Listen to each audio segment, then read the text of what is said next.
Yes, I do think that it is possible to do a PhD without working long hours, but it does require a lot of organisation and time discipline, I think. I think it's a process. I think it's a journey. Me personally, I started my journey, didn't have the best organisation skills. I would often have not the wrong priorities, but different priorities that have shifted since.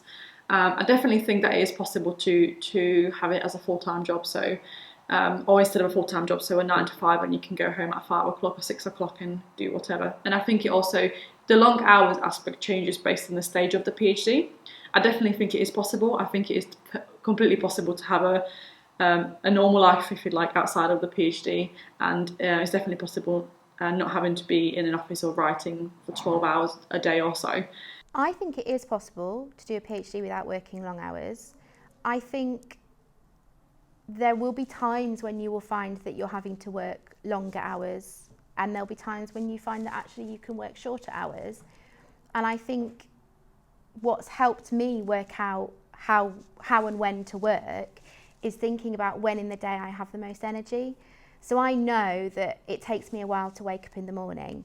So I don't stress about getting up early. I let myself sleep in or wake up naturally.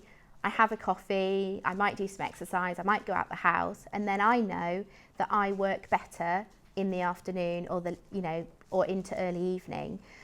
And I think if you're able to know when you're most productive, that helps you to use those hours more effectively.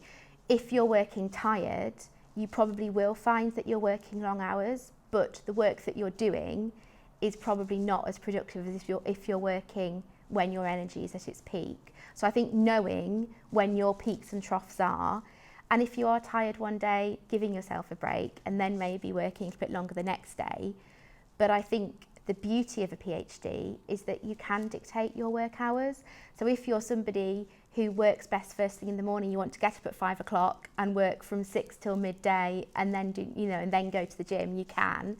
If you want to work until 3 o'clock in the morning, you can do that as well. And I think as long as that balance works for you, then you don't need to justify it to anybody else. So some people think long hours, somebody else wouldn't. I think it's possible to treat a PhD like a job, which is what I try and do.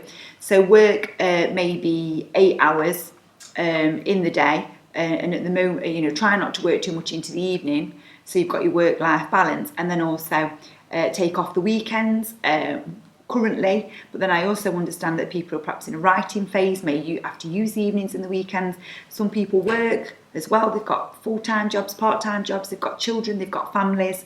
So I think maybe they'd have to work different hours. I think a PhD has peaks and troughs. So there's times when I feel 8 hours is enough for me, but then there's some days where I could just keep going because I'm into a piece of work.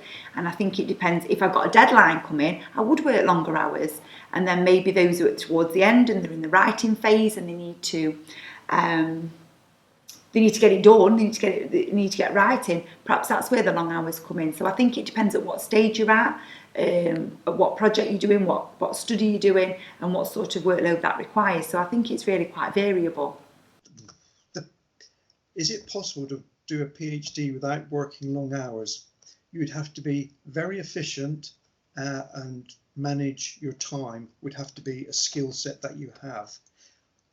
And I think if you were just doing the PhD alone, full-time PhD with no work responsibilities, you could probably do it inside normal working hours. I think the long hours at times are inescapable.